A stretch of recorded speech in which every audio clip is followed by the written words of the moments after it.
तो सर करो।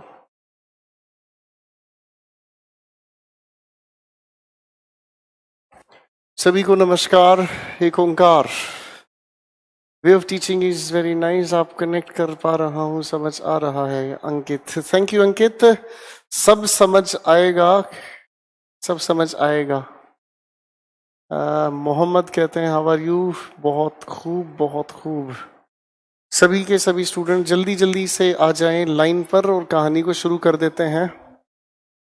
चरण स्पर्श। Om Prakash ji, thank you.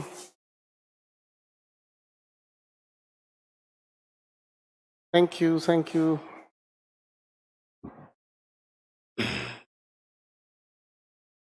नमस्कार सचिन, नमस्कार। आ जाओ आ जाओ आ जाओ। Very good, very good. शाबाश। आ जाओ आ जाओ आ जाओ।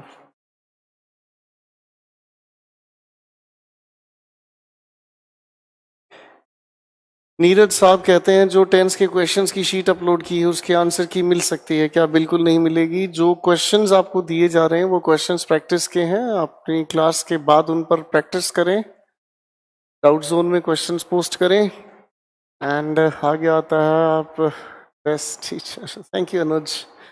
लगता है आप हम लोगों को इंग्लिश का प्रोफेसर बना के मानेंगे। Mohammad, thank you. बिल्कुल बना के मानेंगे सर। आपने जो टेंस की शीट दी है, आगे आता है अंबुज। ले लिया आपका नाम। जैसे ही 7:02 हो जाए तो बता दीजिएगा सर।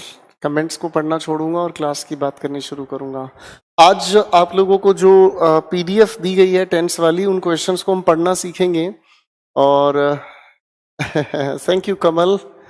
ये बात मुझे अच्छी लगी। बच्चा कहता है कि सर बहुत डीपली सीखने को मिल रहा है। It is adorable. गुरुजी आपकी भी कोई तोड़ नहीं है। थैंक यू विकास। विकास आप कहाँ से हैं? मेरा भी नाम लो। प्रदीप, नमस्कार। ईजीवी डाउट में कैसे क्वेश्चन भेजें? सेंसिबल क्वेश्चन भेजें। नॉनसेंस क्वेश्चन भेजते ही आपको पूरी की पूरी टीम ब्लॉक करती है, बैन करती है, रिमूव करती है। कई सारे बच्चे उसमें बेमतलब के सवाल उठा कर लेकर चल लेते हैं, तो बेमतलब की बातें करेंगे तो कोई फायदा नहीं है बेटा उसमें। अभी तक ऐसा इंग्लिश नहीं पढ़ा। Manish, thank you so much.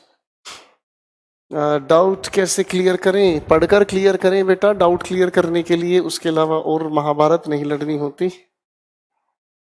अभी मैं चीज देख रहा था, एक कलाकार महोदय है, आज मैं पहली बार ये चीज आपके सामने पढ़ रहा हूँ और थोड़ा सा ही आपका समय लगाऊंगा। और कलाकार हैं कुछ हमारे सामने और वो बेमतलब के सवाल पूछने की कोशिशों में लगे रहते हैं। ये कर सकते हैं, वो कर सकते हैं, ऐसी वैसी बातें। आप अपनी चीजें, और जिन्हें सीखना है ना वो मेरे तरीके से चलते रहें और कोई इसमें टेंशन की बात नहीं है। और ये कोई आयुष चौहान है, बार बार एक ही सवाल को लेकर पीछे पड़े रहते हैं।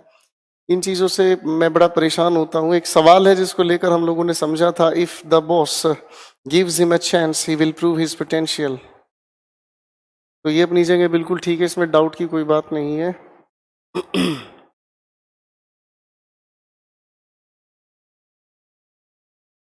ये जो नई नई बातें आपको हमें मिलती हैं, उन बातों को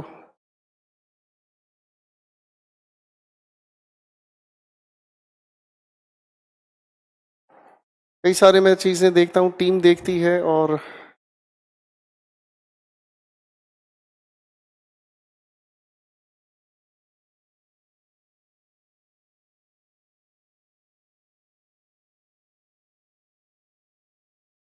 चलिए खैर, अच्छा लगा। कॉन्सेप्ट कहाँ से कहाँ चले गए मालूम ही नहीं। सच में जीरो से हीरो। देखो बच्चों, आप लेवल की बातें मत करो। लेवल आप लोगों का बहुत अच्छा है सनी साहब, और धीरे धीरे आपके लेवल को हम मिलकर उठाएंगे। इन चीज़ों को बड़ा बेतुका लगता है कि कोई चीज़ क्लास के अंदर बहुत एफर्ट्स के साथ सिखाई जाती है और इसमें एफर्ट्स लगाने के बाद फिर वो चीज़ कहेंगे सर दोबारा से बता दो, तिबारा बता दो, चौबारा बता दो, पंच तारा ठेके होते बैके तारे, यानी मैं तेरा सारा गुस्सा। ये चुटकुलेबाजी अच्छी नहीं लगती बच्चों। कॉम्पिटिटिव लेवल पर हैं आप, और एक बार आखिरी बार बड़े ध्यान से सुने समझें। और हो सकता है किसी क्वेश्चन में मैं समझा क्या रहा था, आप समझ क्या रहे हैं, तो वो आपकी गलत फहमी है। बहुत अच्छे जी, बहुत अच्छे, बहुत अच्छे। एक बात अच्छी है आपकी, आप गुस्से में नहीं आते। गुस्सा नहीं है, ये सब चीजें नॉर्मल है। चलिए, मुझे लगता है मेरा समय हो गया है सर, है जनाब? चलिए ठीक है, थैंक यू सो मच। ये कमेंट सेक्शन अब आप अपना बंद करें प्लीज, और कहानी को पढ़ना पढ़ाने वाली बातचीत से जोड़ना चाहेंगे। दोस्तों, आप लोगों के पास आप लोगों की पीडीएफ टेंस को लेकर डाली गई है, और जरा मुताल्लिक होते हैं उन चीजों के साथ। जरा अब एक डिसेंसी मेंटेन करेंगे और बेवजह की कमेंट्स लाइव पर ना करें। कहानी को शुरू करते हैं। नोट्स का सेक्शन आप लोगों के सामने जो दिया गया है, आप उस पर आ जाएं। तो टेंस लेवल 1 2 3 4 आपको दिए गए हैं। लेडीज एंड जेंटलमैन, आप थोड़ा सा मेरे साथ मिलकर मोहब्बत भरी बातें कर लें। और सबसे पहले आपके सामने टेंस का लेवल 4 दिया गया है। Ladies and gentleman, tense level 4 से मैं थोड़ी सी बातचीत करना चाहूँगा। और सर, क्या ये पॉसिबल है कि ये जो मैं क्वेश्चंस यहाँ पीडीएफ हैं ज़रा स्क्रीन पर आ सकते हैं? हाँ जी, नहीं स्क्रीन पर, ताकि बच्चों का समय भी बच जाए और मेरा समय भी बच जाए, वरना फिर मुझे दूसरा रास्ता अपनाना पड़ेगा। ये जो लेवल 4 के क्वेश्चंस हैं, सभी क्वेश्चन ज़रा स्क्रीन पर कर दें ताकि बच्चे साथ साथ देख लें, वरना बच्चों को भी बड़ी दिक्कत आएगी पीडीएफ को देखना।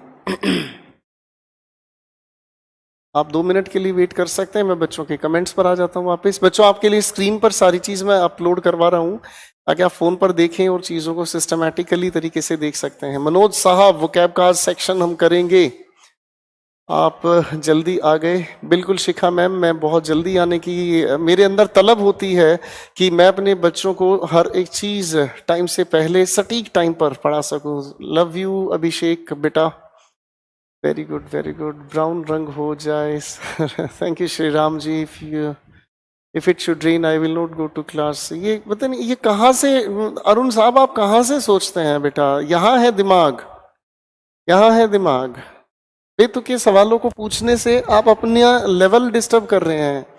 मैंने कल एक छोटी सी बातचीत समझने की कोशिश की कि इफ के साथ हम कंडीशन बताते हैं, कंडीशन के बाद अगर लिखे हुए सेंटेंस के अंदर हम इंपेरेटिव सेंटेंस लेकर चलते हैं, तो इस इंपेरेटिव सेंटेंस को कंडीशन के साथ जब हम जोड़ते हैं, तो इस इंपेरेटिव के रिजल्ट में मॉडल ऑक्सिलरी या मूड को रिफ्लेक्ट करने वाले शब्द का हम जिक्र नहीं कर पाते। इसलिए हम इस इफ के साथ कोई भी सब्जेक्ट लिखा हो, हम लिखें उसके साथ शुड, आगे first form of verb etcetera. छोटी सी बात थी, फाइन। अगर मैं इसी को लेकर सेंटेंस लिखता हूं, मैंने पिछली क्लास में लिखा, if you go to market bring सम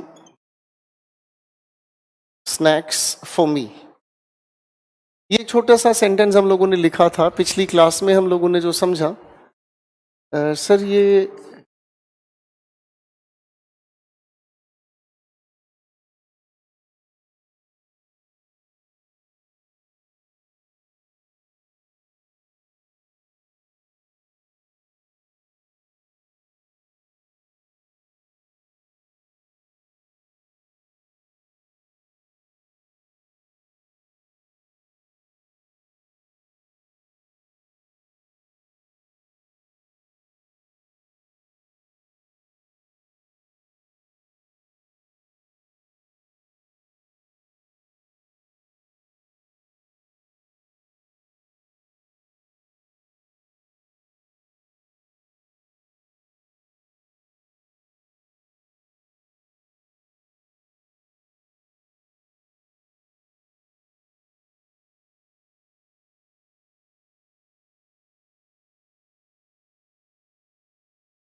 आप लोगों के लिए दोस्तों कंटेंट को अपलोड किया जा रहा है और कंटेंट आप लोगों के उस पर आ जाएगा सारा का सारा। उससे पहले कि छोटा सा क्वेश्चन है, बड़ा कॉमन सेंस का सवाल है।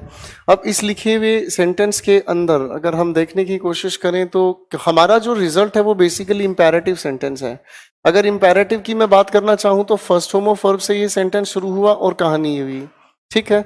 अब कुछ मूर्खानंद हैं, वो इसमें ऐसी खोज करते हैं कि सर इंपेरेटिव सेंटेंस तो रिक्वेस्ट बताता है, ऑर्डर बताता है, ये बताता है। सर जब सेंटेंस आपका इंडिपेंडेंट यूज हुआ, अगर मैं इसकी बात कर रहा हूं तो ये सेंटेंस अपने आप में ऑर्डर बताता है। इस सेंटेंस में अगर मैं समझू ये अपने आप में ऑर्डर बताता है, पर मेरे मूर्खानंद ये तो देख ले, मेरे लाल, मेरे शिकारी, मेरे बच्चे, मेरे दुष्ट, मेरे दानव, मेरे राक्षस, ये तो देख ले, इस ऑर्डर का इस लिखी हुई कंडीशन से भी तो कोई रिलेशन होगा, है ना। अगर इस कंडीशन से रिलेशन है तो इस कंडीशन की वजह से ये ऑर्डर रिक्वेस्ट कमांड ना होकर एक सजेशन का काम करता है। ठीक है बेटा। और मैं हर एक चीज को बहुत सिस्टमेटिक तरीके से ही बताने के लिए जाना माना जाता हूं। मैं बिल्कुल ऐसे नहीं कराऊंगा कि आप लोग ना उलझ जाओ, लेकिन मुझे लगता है कई बच्चों को उलझने का शौक है, बेवजह की बातें कर रहे हैं। ठीक है बच्चों। तो ये जब यहां पर अकेला सेंटेंस आप इसे ऑर्डर कहें क्या फर्क पड़ता है, लेकिन जब इस सेंटेंस को आप ध्यान से देखेंगे तो यहां ये अकेला सेंटेंस नहीं, ये जो भी कुछ लिखा है ये बेसिकली एक रिजल्ट है, और रिजल्ट ये बन रहा है इस लिखी हुई कंडीशन का। इसी वजह से ये दोनों आपस में मिलकर एक सजेशन का काम कर रहे हैं। बात समझ में आ रही बेटा। ये सजेशन का अगर काम कर रहा है तो सर ये एक सजेशन की बात कर रहा है तो सजेशन के लिए हम शुड का यूज करते हैं। अब यहां से एक कलाकार और हमारे बीच आया, वो कलाकार नहीं, वो देसी कलाकार है। ठीक है, वो देसी कलाकार है, उसने क्या खोज की, वो कहता कि सर अगर मान लो मैं यहां पर लिख दूं यू शुड, तो भैया बिल्कुल लिखो, तुम्हें कौन रोक सकता है। तो बिल्कुल लिखो भैया, कौन रोक सकता है, तुम्हें कौन रोक सकता है। अगर गाड़ी चलाने के लिए आपको दी जाए और आप अगर गाड़ी चलाने की बजाय गाड़ी के नीचे बैठ जाओ और कहो सर गाड़ी नहीं चल रही है, भाई साहब क्यों चलेगी। इसी के लिए मैंने एक बहुत प्यारा शब्द आज इजाद किया है, उसे हम मूर्खानंद कहेंगे। वो अपनी मूर्ख बातों में आनंद लेता है। ठीक है, बेवजह की बातें करते हैं। ठीक है, आ जाओ अब इस बात को थोड़ा सा हम समझने की कोशिश करते हैं, इसको यहां पर लिखने की बजाय। ठीक है, हम लोगों ने इस लिखे हुए सेंटेंस के अंदर छोटी सी बात को लिखा शुड। ठीक, इसी का इन्वर्जन हम लोगों ने लिखने की कोशिश की और ये हो गया हमारे सामने शुड यू गो। बाकी का सेंटेंस पूरा का पूरा हमारे सामने तैयार हुआ। बताओ, इसमें कोई उलझने की बात है ही नहीं। अब एक बच्चे ने पूछा कि सर यहाँ कौन से टेंस में ऐसा हम शुड यूज कर सकते हैं। मेरे भाई, टेंस की ही बात अगर आप कर रहे हो, और अगर मान लो यहां पर मैं लिखने की कोशिश करता हूं एक छोटी सी बात, इफ हरीश, तो हरीश की वजह से यहां गोज लिखोगे। इंपेरेटिव की वजह से हमें शुड लिखना होगा। आप अगर इस लिखी हुई बातचीत में शुड का अगर जिक्र करोगे तो ये हरीश गोज प्रेजेंट इंडेफिनेट को हटाकर आप लिखने की कोशिश करेंगे इफ हरीश शुड गो। तो भैया कॉमन सेंस की बात है, कलाकार ग्रुप में लिखता है कि सर मॉडल एक्सिलरी के साथ क्या यूज करते हैं। ये बड़ा अजीब सवाल लगता है। आप कॉम्पिटिटिव लेवल पर हैं बच्चों, कॉम्पिटिटिव लेवल के बच्चे इस तरह के सवाल नहीं पूछते कि सर अगर अगर अगर अगर अगर एक छतरी के नीचे 12 आदमी खड़े हुए हो, कोई भी नहीं भीगे, बताओ क्या हुआ। अरे कमाल कर रहे हो भाई, बारिश ही नहीं तो क्यों भीगेंगे। मूर्खानंद, अपनी मूर्ख बातों में आनंद लेने वाले प्राणी बड़े खतरनाक होते हैं। समझो यार, तुम्हें जो चीज समझा रहा हूं आपको नहीं पता, एग्जामिनेशन आपको कहां हराना चाहता है। लाखों की संख्या में बच्चे कॉम्पिटिटिव लेवल पर बैठे हैं, लाखों की संख्या में, और आपका कंपटीशन कितने सारे स्टूडेंट्स हैं आप नहीं जानते। और इस लेवल पर आने के बाद आपको बहुत हाईली इंटेलेक्चुअल होना पड़ेगा, और हाईली इंटेलेक्चुअल होने के लिए ना आपको कंटेंट वाइज ऐसा होना होगा कि कहीं से कुछ भी जो आपको मैं करा रहा हूं ये एक एक चीज अपनी सेट करते हुए चलें। ठीक है बच्चों। खैर, ये तो छोटी सी बात थी जिसको लेकर मैंने देखा कई सारे स्टूडेंट्स बेवजह परेशान होते जा रहे हैं। वो परेशानी का उनका इलाज है नहीं बच्चों। ठीक है ना।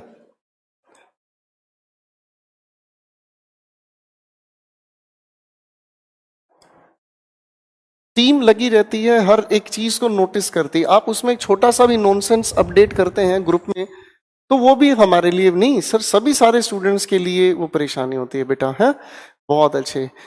ये लिखा है एक सेंटेंस सवाल प्रज्ञा मैम ने, जरा इसको रोकना सर। इन केस या फिर if Rahul needs money he keeps his debit card with him. तो बेटा यहां पर आता है आप लोगों का इन केस। ठीक है। I will not go to class, imperative sentence भी नहीं है रे भाई। अपलोड हो गया सर वो, चलिए ठीक है। ये कमेंट्स हटाएं सर, काफी सारे बच्चे पढ़ाई के लिए बैठे हैं, बाकी कुछ खतरनाक लोग हैं। चलिए सर स्क्रीन पर लगाएं जरा फिलअप वाला सेक्शन। इन 2 क्वेश्चंस को थोड़ा ध्यान से देखते हैं। आप सेगमेंट में 2-2 क्वेश्चन करते चले जाएंगे। बहुत अच्छे इंसान है जी, बहुत अच्छे देवता इंसान बैठे हैं करियर व्हील की टीम में। एक एक करके इन चीजों को जोड़ना शुरू करते हैं। और सबसे पहले हमारे सामने सवाल है स्क्रीन पर, while he blank someone took away his watch. सबसे पहली बात अगर हम ध्यान से देखें तो सेंटेंसेस के अंदर एक सीक्वेंस आ गया और एक नहीं यहां 2 सेंटेंसेस लिखे हैं। सबसे पहले हम लोग अगर इस वाइल को ऑब्जर्व करें, क्या कहा हम लोगों ने, अगर हम इस वाइल को ऑब्जर्व करें तो वाइल के साथ लिखी हुई जो भी बात है हम कॉन्टिन्यूअस टेंस में यूज करते हैं। ये बात हम लोगों ने कल भी समझी थी, कॉन्टिन्यूअस टेंस में यूज करते हैं पहली बात। लेकिन अगर इसी लिखे हुए सेंटेंस के आगे वाले हिस्से को देखें तो आगे वाला हिस्सा हमारी मजबूरी बन गया, उसको हम लोग ठीक नहीं कर पाएंगे। ठीक है, कायदे से अगर हम कहना चाहें तो वाइल के साथ दोनों के दोनों हमारे सामने सेंटेंसेस कॉन्टिन्यूटी बताने का काम करते हैं। लेकिन अगर हम देखें तो यहाँ वाइल होने की वजह से कॉन्टिन्यूस हमें चाहिए। कॉन्टिन्यूस होने के लिए आपके सामने 2 ऑप्शंस करेक्ट हो सकते हैं, या तो वॉज स्लीपिंग या फिर इज स्लीपिंग। आप अगर अगले लिखे हुए हिस्से को ध्यान से देखें तो वहां पर यूज हुआ है पास्ट इंडेफिनिट। इसका मतलब अगर ये पास्ट इंडेफिनिट है तो इसकी वजह से इसके टेंस को भी हम लोग यूज करने की कोशिश करेंगे, किसमें, पास्ट कॉन्टिन्यूअस। आपके सामने प्रोवाइडेड 4 ऑप्शंस में से आप मार्क करते नजर आए। बी फॉर बॉम्बे के लिए option B for Bombay, first question के लिए बी फॉर बॉम्बे हुआ। नाइस। क्वेश्चन नंबर 2 पर आते हैं। लिखा है हमारे सामने, he blank to that school for the last 2 years।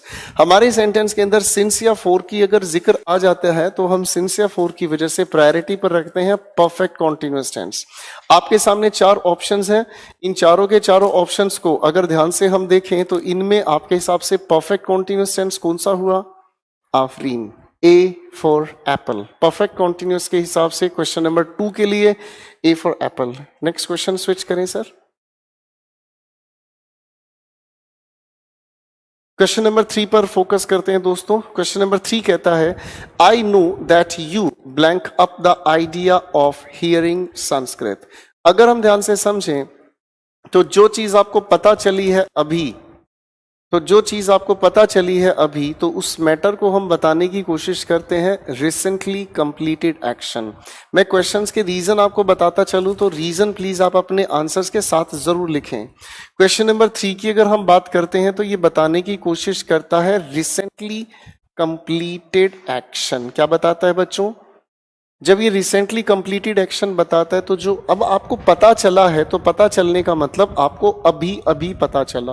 और अगर आपको अभी अभी पता चला तो रिसेंटली कंप्लीटेड एक्शन बताने के लिए हम लोग टेंस कौन सा यूज करते हैं, जी बिल्कुल ठीक, प्रेजेंट परफेक्ट टेंस। इस हिसाब से अगर हम कहें तो आपका क्वेश्चन नंबर 3 के लिए B for Bombay correct answer हुआ। क्वेश्चन नंबर 4 पर आए।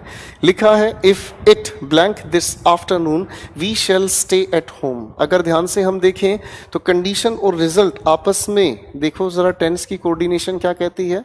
अगर हम देखें तो इफ का जो रिजल्ट है वो फ्यूचर इंडेफिनिट में लिखा है, तो फ्यूचर इंडेफिनिट के लिए हमारी प्रायोरिटी रहती है कि हम इधर की बातचीत को शायद किस में लिखें, प्रेजेंट इंडेफिनिट टेंस में। इसीलिए क्वेश्चन नंबर 4 के लिए हम लोगों ने D for Delhi option correct माना। क्वेश्चन नंबर 4 के लिए D for Delhi option correct माना। नेक्स्ट क्वेश्चन पर चलते हैं।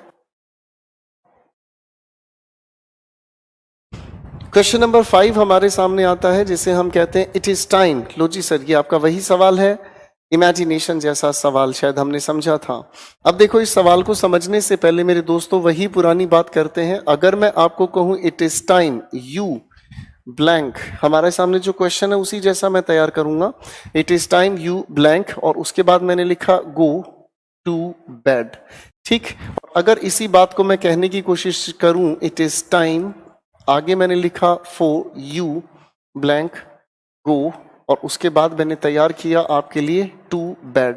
दोनों बातों में फर्क है सर। ध्यान से देखेंगे तो ये इमेजिनेशन का एक सेंटेंस हुआ, इसका मतलब इसकी वजह से आगे आने वाली बात पास्ट में होनी चाहिए। ये रहा हमारा सब्जेक्ट, इसके बाद हमें चाहिए सेकंड फॉर्म ऑफ वर्ब, इसीलिए हमने यहां पर क्या चुना, वेंट, कोई दिक्कत नहीं। अब लिखे हुए इस सेंटेंस को हम ध्यान से देखें तो ये तो इमेजिनेशन हुई, हाँ या ना? ये हमारे पास पूरा सेंटेंस है, लेकिन अगर हम ध्यान से देखने की कोशिश करें तो ये जो भी हमारे सामने लिखा है ये सेंटेंस नहीं है। क्यों? क्योंकि ये जो लिखा हुआ हमारे सामने है प्रेपोजिशन, प्रेपोजिशन का अभी हमने जिक्र नहीं समझा, पर फिलहाल के लिए एक बात याद रखें कि प्रेपोजिशन के बाद हम हमेशा ऑब्जेक्ट लिखने की कोशिश करते हैं। क्या लिखने की कोशिश करते हैं? ऑब्जेक्ट। तो ऑब्जेक्ट होने का मतलब ये समझ आता है कि यहां लिखे हुए सेंटेंस में हमारे पास कोई सब्जेक्ट नहीं है। अब सब्जेक्ट नहीं है तो एप्रोप्रिएट आंसर कौन सा हुआ? तो क्वेश्चन नंबर 5 के लिए अगर ध्यान से देखें तो करेक्ट आंसर आपकी तरफ से हुआ बी फॉर बॉम्बे। मैं आप लोगों के लिए सीक्वेंस कुछ ऐसा बोल रहा हूं, कृपया ध्यान से सुने और समझे। सीक्वेंस में आपके सामने बोल रहा हूं, A for apple, B for Bombay, C for China, D for Delhi. ये इसलिए बोल रहा हूं, ऐसा हो सकता है किसी बच्चे को बी डी सुनाई दे और डी सी सुनाई दे। ठीक, तो हम लोगों ने क्वेश्चन नंबर 5 के लिए अपना आंसर चुना बी फॉर बॉम्बे। ठीक है बच्चों, क्वेश्चन नंबर 6 पर आते हैं। क्वेश्चन नंबर 6 पर आते हैं, लिखा है हमारे सामने, ऑल्दो द पुलिस, बड़े ध्यान से समझना, although the police blank every precaution the robber managed to escape. एक बच्चे ने सवाल भी पूछा था ईजीवी डाउट जोन में, और उसका सवाल ये था कि सर एंटीसीडेंट और प्रेसिडेंट क्या सिर्फ बिफोर आफ्टर से ही बताए जा सकते हैं? नहीं, एंटीसीडेंट प्रेसिडेंट किसी बिफोर आफ्टर के अधीन नहीं है। बस एंटीसीडेंट और प्रेसिडेंट एक याद रखना बातचीत कि भैया एंटीसीडेंट और प्रेसिडेंट पास्ट टेंस के अलावा काम नहीं कर पाते हैं। ठीक, हमने इस लिखी हुई बातचीत में समझा कि इस लिखे हुए सेंटेंस को although the police blank every precaution the robber manage to escape, यहां पर बेसिकली दो एक्शंस बताए गए। एक एक्शन सामने आया, robber manage to escape, robber का भाग जाना, एक एक्शन हुआ। अगर दूसरे एक्शन को ध्यान से देखें, पुलिस का प्रिकॉशन लेना, पुलिस का प्रिकॉशन लेना, एक्शन कब होगा? चोर के भागने से पहले या चोर के भागने के बाद। अब हमारा एक मूर्खानंद बैठा है, मूर्खानंद जो मूर्ख बातों पर आनंद लेता है। एक मूर्खानंद है, ये सोच रहा है कि सर ऐसे भी तो हो सकता है कि चोर भाग जाए उसके बाद प्रिकॉशन ले ले। अरे भाई साहब, इस लिखे सेंटेंस में ऑल्दो शब्द को ध्यान से देखना। ऑल्दो एक शब्द है जो कॉन्ट्रडिक्शन बताता है। मेरे शब्द को बोलकर सुनाना, कॉन्ट्रडिक्शन बताता है। कॉन्ट्रडिक्शन का मतलब विरोधाभास। क्या कहा? विरोधाभास। एक और हमारे बीच मूर्खानंद है, वो कहता है जी हर एक शब्द की हिंदी बताया करो। काश मैं फिनाइल पिला देता तुम्हें। बच्चे, इस हिंदी को दिमाग से निकालो, कॉम्पिटिटिव लेवल पर हो, धीरे धीरे धीरे धीरे अपने आप को इंग्लिश पर लाओ। मेरे शब्द आज थोड़े कठोर हैं, याद रखना। टीचर की डांट जहां जरूरी है वो आपका फ्यूचर करियर बनाने के लिए जरूरी है, हर जगह लाड नहीं चल पाएगा। लिखे सेंटेंस में हमने ध्यान से समझा, although the police blank every precaution the robber manage to escape. इसका मतलब सर पुलिस ने सारे प्रिकॉशंस पहले लिए और सर कोई भी रॉबर मैनेज करता है भाग जाने का। इसका मतलब एक्शन जो पुलिस का प्रिकॉशन लेना वो एंटीसीडेंट है, और एंटीसीडेंट को हम लोग बताते हैं परफेक्ट टेंस में। अब आपके सामने परफेक्ट टेंस लिखा है ऑप्शन सी फॉर चाइना और ऑप्शन डी फॉर दिल्ली। आप सोचें और बताएं। थोड़ी देर पहले भी मैंने आपको बताया था कि हम एंटीसीडेंट और पेप्सोडेंट एंटीसीडेंट और प्रेसिडेंट, पेप्सोडेंट नहीं, प्रेसिडेंट का जिक्र हम पास्ट टेंस में करते हैं। तो मुझे ऐसा क्यों लग रहा है आप डी फॉर दिल्ली फाइनल करेंगे? आफरीन। क्वेश्चन 6 के लिए D for Delhi. Sir next question switch करें प्लीज।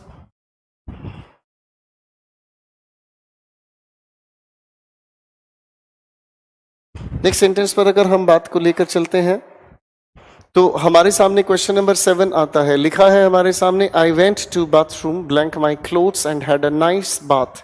अगर आप ध्यान से समझे तो ये सारे के सारे एक्शन साइमल्टेनियस एक्शन हैं। क्या है बच्चों? साइमल्टेनियस एक्शन है। आप ये सारे के सारे एक्शंस करते जा रहे हैं साइमल्टेनियस। ऐसा कोई एक्शन नहीं है कि कोई एक्शन फिनिश होने के बाद आपने कोई दूसरा एक्शन किया। साइमल्टेनियस एक्शन एक ही फिलोसफी नहीं, एक ही फ्लो में किए जाते हैं। तो I went to the bathroom, ये आपके सामने एक एक्शन हुआ। इसी के साइमल्टेनियस दूसरा एक्शन शुरू हुआ, I took off my clothes, and had a nice bath. तो करेक्ट आंसर सेवंथ के लिए C फॉर चाइना, सेवंथ के लिए C फॉर चाइना, रीजन भी लिख लीजिएगा, साइमल्टेनियस एक्शंस। कल की क्लास का वीडियो ध्यान से देखें, लास्ट में साइमल्टेनियस का जिक्र किया है। नेक्स्ट क्वेश्चन नंबर 8 हमारे सामने आता है। क्वेश्चन 7 के लिए बच्चों C फॉर चाइना करेक्ट हुआ। क्वेश्चन नंबर 8 पर आते हैं। If you blank me I would have attended your party. लिखे हुए सेंटेंस को ध्यान से देखें तो रिजल्ट आपको टेंस पहचानने में मदद करता है, और लिखा है आई would have attended your party, तो ये आपका पास्ट परफेक्ट के साथ जुड़ेगा, हम जानते हैं। 8 के लिए B for Bombay correct answer हुआ। नेक्स्ट क्वेश्चन पर काम करेंगे हम अब।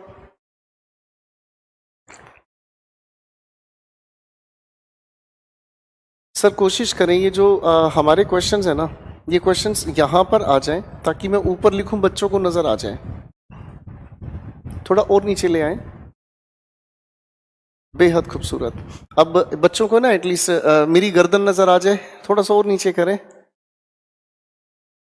बहुत बहुत बहुत बहुत बहुत बहुत खूब सर, बेनियाज बेनियाज। क्वेश्चन नंबर 8 का हम लोगों ने आंसर लिखा। क्वेश्चन नंबर 9 पर आ जाए मेरे दोस्तों, आपके सामने क्वेश्चन 9, 10। अब बड़ा खूबसूरत लग रहा है ना। I feel like the king of the world है। क्वेश्चन नंबर 9, क्वेश्चन नंबर 9 की बात अगर हम करें, the girls blank volleyball for 2 hours and they have not finished yet. बच्चों इस लिखे सेंटेंस को बड़े ध्यान से समझना, यहाँ एक नहीं 2 सेंटेंसेस हैं।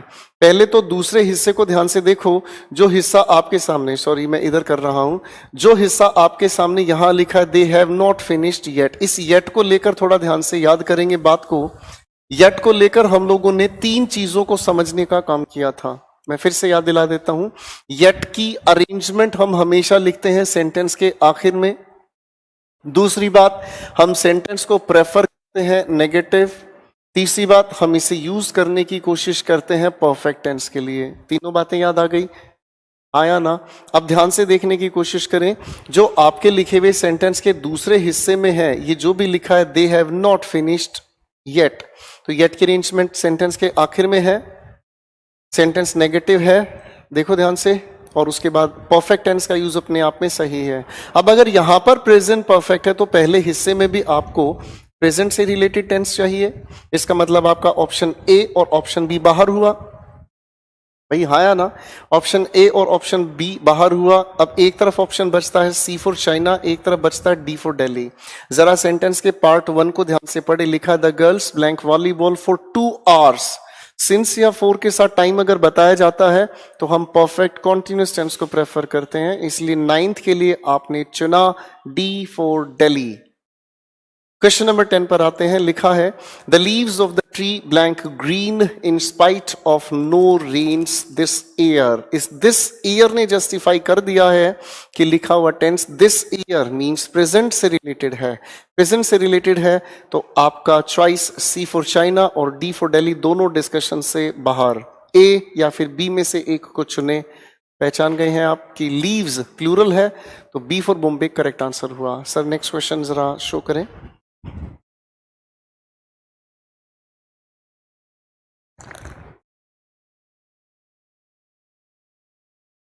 क्वेश्चन नंबर 11 पर आते हैं, तो क्वेश्चन नंबर 11 को ध्यान से देखें, बड़ा प्यारा सवाल है। If the players had played well, मुझे लगता है इस क्वेश्चन में ज्यादा परेशानी नहीं होगी क्योंकि कंडीशन आपके सामने लिखी है पास्ट परफेक्ट में, तो रिजल्ट बताने के लिए वुड हैव थर्ड फॉर्म हमें चाहिए। Correct answer B for Bombay आपने चुना। क्वेश्चन नंबर 12 पर आए देवियों दोस्तों, लिखा है sentence I have been knocking at the door for 10 minutes। बड़े ध्यान से देखें, सेंटेंस का पहला हिस्सा प्रेजेंट में कहा है, कोई दिक्कत नहीं, सिंस 4 की वजह से परफेक्ट कॉन्टिन्यूअस टेंस पार्ट 1 में ठीक है। आगे लिखा है बट नोबडी ब्लैंक, आगे लिखा है इट येट। इस येट को देखते फिर वही बात याद आ रही है कि येट की अरेंजमेंट सेंटेंस के लास्ट में है, देखो ध्यान से, ठीक है। सेंटेंस नेगेटिव बनाने के लिए नोबडी लिखा है, टेंस कौन सा चाहिए, तो आपकी तरफ से करेक्ट ओपिनियन कौन सा हुआ बच्चों, बी फॉर बॉम्बे। सर जरा नेक्स्ट क्वेश्चन पर आए।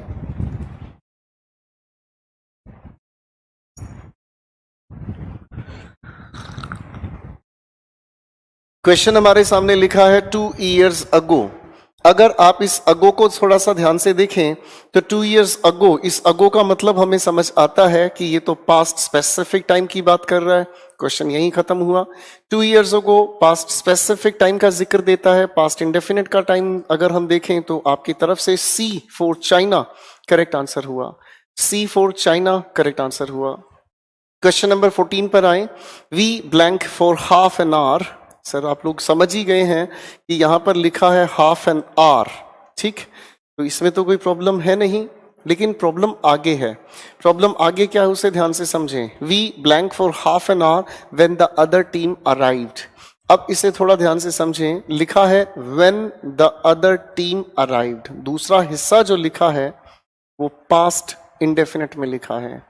इस पास्ट इंडेफिनिट के सीक्वेंस में पहला हिस्सा भी हमें पास्ट में ही चाहिए, तो पास्ट में चाहिए तो आपका परफेक्ट कॉन्टिन्यूअस तो बाहर हुआ। ऑप्शन सी और ऑप्शन डी दोनों डिस्कशन से बाहर हुए।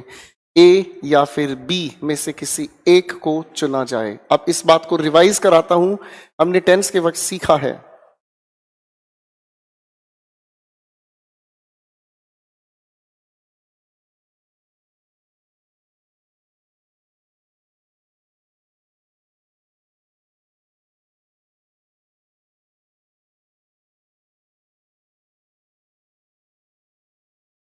दो सेंटेंसेस मैंने आपके सामने लिखे हैं और इन दोनों सेंटेंसेस को बड़े ध्यान से समझने की कोशिश करें। अगर मैं इन दोनों के ये हम लोगों ने किया है क्लासरूम के अंदर, 4 के 2 तरह से मीनिंग आते हैं। मैं सेंटेंस 1 को अगर टाइमलाइन के अकॉर्डिंग ड्रॉ करने की कोशिश करूं तो ये हुआ आपका प्रेजेंट का समय। अगर मैं अपनी घड़ी में देखूं तो 7:30 का ये समय हुआ, ठीक है। और 1 घंटा इससे पहले अगर मैं जानने की कोशिश करता हूं तो 1 घंटा पहले का जो समय था वो 6:30 का समय हुआ। 1 घंटा हो ही चुका है और काम अभी भी चल रहा है, ये हुआ हैज बीन वेटिंग। इसकी ट्रांसलेशन शायद आप लोग जान चुके थे, वह 1 घंटे से इंतजार कर रही है। क्वेश्चन 2 पर आए। लिखा है शी वेटेड फॉर 1 आवर। इसका मतलब उसने 1 घंटे तक, या फिर आप इसके अर्थ निकालते हैं उसने 1 घंटे के लिए इंतजार किया, ठीक। अब इसका मतलब ये हो गया हमारा पास्ट स्पेसिफिक टाइम। अरे हाँ है ना, तो इसका मतलब तो ये हुआ कि हम टेंस के अकॉर्डिंग 4 के मीनिंग बदल के भी यूज कर सकते हैं, ठीक है बच्चों। अब इस लिखे हुए सेंटेंस नंबर 14 को ध्यान से देखें। We blank for half an hour when the other team arrived. इस लिखे हुए अगर सेंटेंस को ध्यान से देखें तो यहां पर 1 नहीं 2 एक्शंस बताएं, हाँ या ना। सर अदर टीम अराइव्ड, ये जो लिखा है ये पास्ट का एक स्पेसिफिक टाइम है। सर आप घर पर टीवी देख रहे हैं, आप घर पर टीवी देख रहे हैं, आपका दोस्त आया, दोस्त के आने का जो टाइम है वो स्पेसिफिक टाइम है। आपका टीवी देखना ड्यूरेशन है, तो इसका मतलब आपका इंतजार करना, जो 1 घंटे का इंतजार करना, वो ड्यूरेशन की बात हुई, एक्शन कॉन्टिन्यूअस हुआ। और आपके दोस्त के आने का टाइम पास्ट स्पेसिफिक टाइम हुआ, तो वो पास्ट इंडेफिनिट हुआ। इस सेंटेंस का पहला हिस्सा अगर हम बताना चाहें तो वो ड्यूरेशन कॉन्टिन्यूटी बताने की कोशिश कर रहा है। इसी वजह से सेंटेंस 14 के अंदर हम बी फॉर बॉम्बे का यूज करेंगे। क्वेश्चन नंबर 14 के लिए B for Bombay. Come to the next question please.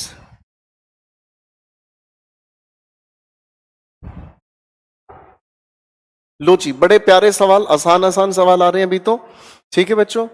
Basically Philips का काम हमारे लिए यही है कि फिलिप्स हमारी नॉलेज को रिफ्रेश कर देता है, और जितना आप इस नॉलेज को रिफ्रेश कर लेंगे उतना आपका फायदा है। क्वेश्चन नंबर 15 कहता है दोस्तों, वुड दैट। शायद हम समझ गए हैं कि इस वुड दैट में हम इमेजिनेशन की बात करेंगे, हाँ या ना। तो बात अगर इमेजिनेशन की है तो इमेजिनेशन का ताल्लुक हम सेकंड फॉर्म ऑफ वर्ब या फिर वर्ब से रखते हैं। ए फॉर एप्पल करेक्ट हुआ। Would that I were a king. Question number 16 पर आते हैं। You had better. फिलहाल के लिए इस क्वेश्चन को हम लोग आंसर मार्क कर देते हैं, और ये क्वेश्चन हमारे अगले टॉपिक को, देखो बच्चों आपकी इस पूरी की पूरी प्रैक्टिस सीरीज में जो आपको पीडीएफ दी गई हैं, कई सारे क्वेश्चंस बीच में आएंगे जिनको हम लोग पढ़ेंगे भले ही यहाँ, लेकिन सॉल्यूशन नहीं बताएंगे। क्यों? क्योंकि इनके आंसर्स हम लोग अगले टॉपिक में रिलेट करना, जोड़ना शुरू करेंगे। आपके दिमाग में ये इसलिए ताकि आपको ये समझ में आए, अच्छा टेंस का कुछ रोल अगले टॉपिक से भी जुड़ा है। बात को ध्यान से समझना, मैं दूसरे तरीके से समझाता हूं।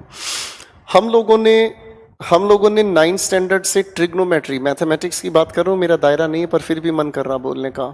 हम लोगों ने मैथमेटिक्स में ट्रिगो पढ़नी शुरू की 9th स्टैंडर्ड में, 10th स्टैंडर्ड में फिर पढ़ी, 11th स्टैंडर्ड में फिर पढ़ी, 12th स्टैंडर्ड में फिर पढ़ी। तो कुछ चीजें ऐसी होती हैं जो टॉपिक्स के बीच में मैं प्रैक्टिस मटेरियल में आप लोगों का वो कंसर्न नहीं है लेकिन मैं बीच में डालूंगा ताकि हमें ये पता चल जाए अच्छा इस टॉपिक को हम कहाँ जाकर रिलेट करेंगे, हर एक चीज जुड़ती जाएगी।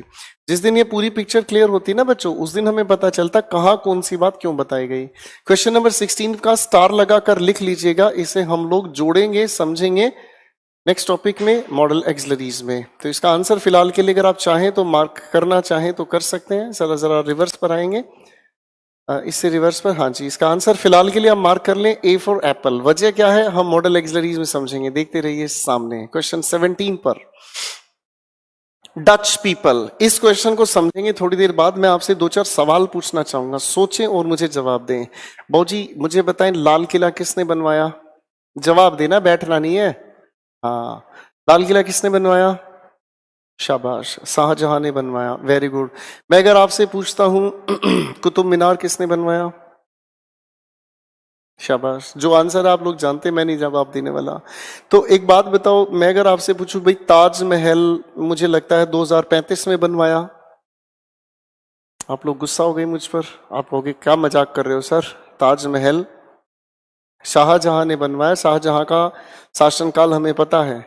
आप एक बात ध्यान से समझना, लाल किला या कोई भी चीज की मैं बात करता हूं, लाल किला हो, ताजमहल हो, फतेहपुर सीकरी फोर्ट हो, मैं किसी का भी नाम अगर लूं आप लोगों से तो आप मुझे एक स्पष्ट जवाब देंगे सर ये पर्टिकुलर पास्ट के एक स्पेसिफिक टाइम पर बने हैं। तो भाई पास्ट के स्पेसिफिक टाइम पर बने तो पास्ट स्पेसिफिक के लिए पास्ट इंडेफिनिट यूज करोगे।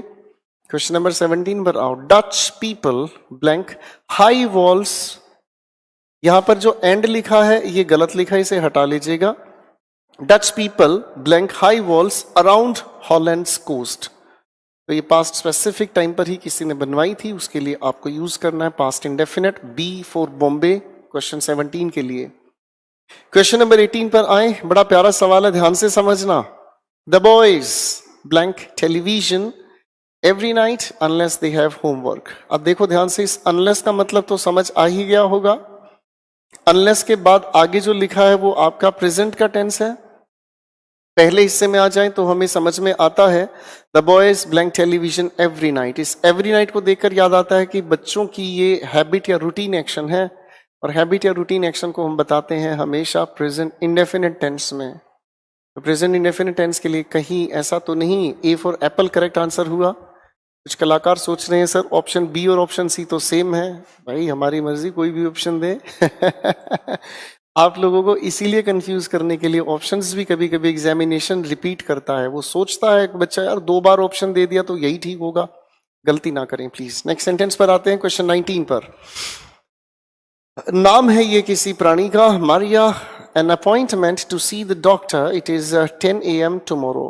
अब बड़े ध्यान से समझने की कोशिश करें।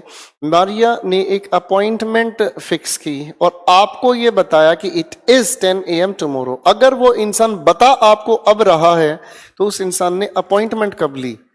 डेफिनेटली अपॉइंटमेंट भी उस इंसान ने अभी अभी ली, रिसेंटली कंप्लीटेड एक्शन। इसलिए 19th के लिए भी हम ऑप्शन डी फॉर दिल्ली को करेक्ट करेंगे। क्वेश्चन नंबर 20 आता है हमारे सामने। She blank was also deaf, deaf बोलते हैं बच्चों इसको।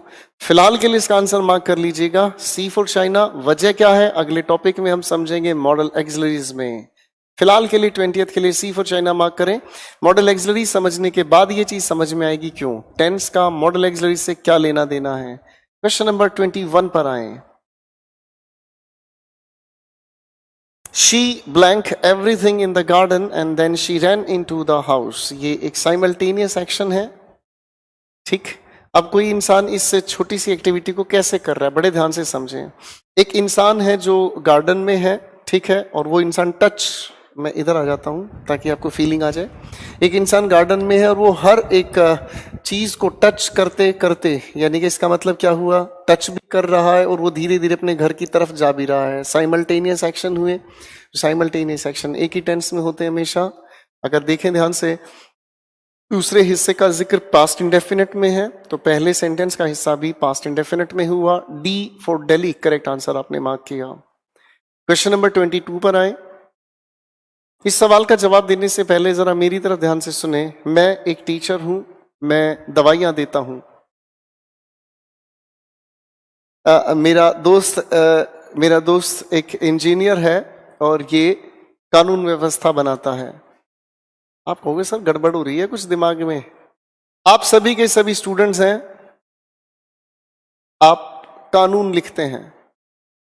आप कहोगे सर गड़बड़ है, किस चीज की गड़बड़ है? मैं अगर एक टीचर हूं तो मेरा रूटीन एक्शन क्या है? पढ़ाना। सर एक इंजीनियर है, इनका रूटीन एक्शन क्या है? टेक्निकल सपोर्ट तैयार करना। एक पुलिस वाला है, उसका रूटीन एक्शन क्या है? कानून व्यवस्था बनाना। सेंटेंस 22 पर आ जाओ। लिखा है I am a merchant, I blank rice and wheat. आ गया जी प्रेजेंट इंडेफिनिट में routine action. A for apple के लिए मार्क किया 22। नेक्स्ट क्वेश्चन पर आए जनाब। ही ब्लैंक नो वन। सर यहां एक छोटे से शब्द की मिसिंग है, उसे लिख लीजिएगा। He blank no one in the city and did not know where to go.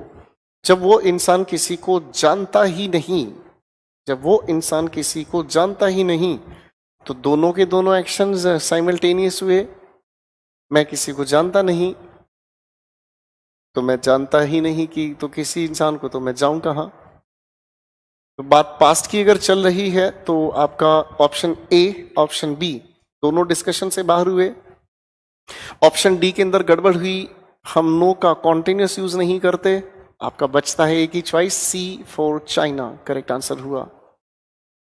Question number 24 पर आए। लिखा है 3 वीक्स लेटर। आप अगर ध्यान से देखेंगे 3 वीक्स लेटर और उसके बाद इसने लिखा अ शिप केम। अगर यहां शिप केम का जिक्र है तो ये पास्ट स्पेसिफिक टाइम हुआ और इसी वजह से आप आगे पास्ट स्पेसिफिक टाइम बताने के लिए पास्ट इंडेफिनिट का ऑप्शन चुनते हैं, C for China question number 24 के लिए। क्वेश्चन नंबर 25 पर आए। The corporal at once turned round and said as if. अब देखो जी, एज इफ अपनी बात कर रहा है इमेजिनेशन की। किस चीज की बात कर रहा है? इमेजिनेशन। अब अगर इमेजिनेशन की बात कर रहा है, वो इंसान एम्परर नहीं है पर एम्परर की तरह से उसने बोला। इमेजिनेशन के लिए आप कौन सी हेल्पिंग वर्ब का यूज करेंगे भाई? शाबाश, बी फॉर बॉम्बे आपकी तरफ से करेक्ट आंसर हुआ। क्वेश्चन नंबर 26 पर आए। If I took hold of something. ये बड़ा प्यारा सवाल है, मैं काफी देर से इसका इंतजार कर रहा था। बड़े ध्यान से समझे, इस क्वेश्चन के अंदर एक छोटी सी बारीक बात है।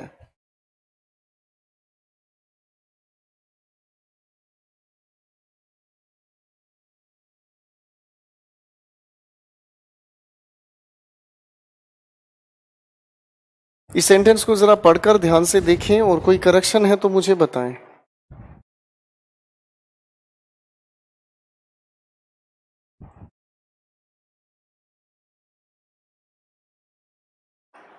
इस लिखे हुए सेंटेंस में अगर कोई करेक्शन हो तो बताएं।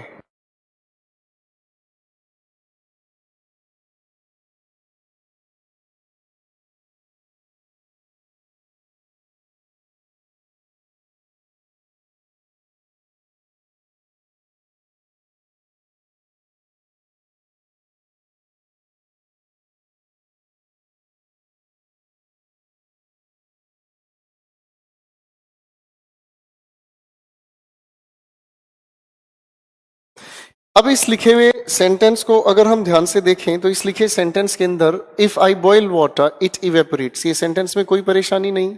बताओ क्यों? क्योंकि शायद आप अगर देखने की कोशिश करें तो यहाँ कंडीशन और रिजल्ट दोनों के दोनों मिलकर बनाने की कोशिश कर रहे हैं यूनिवर्सल ट्रुथ। अगर ध्यान से हम समझें तो ये एक साइंटिफिक स्टेटमेंट भी है, हाँ ना?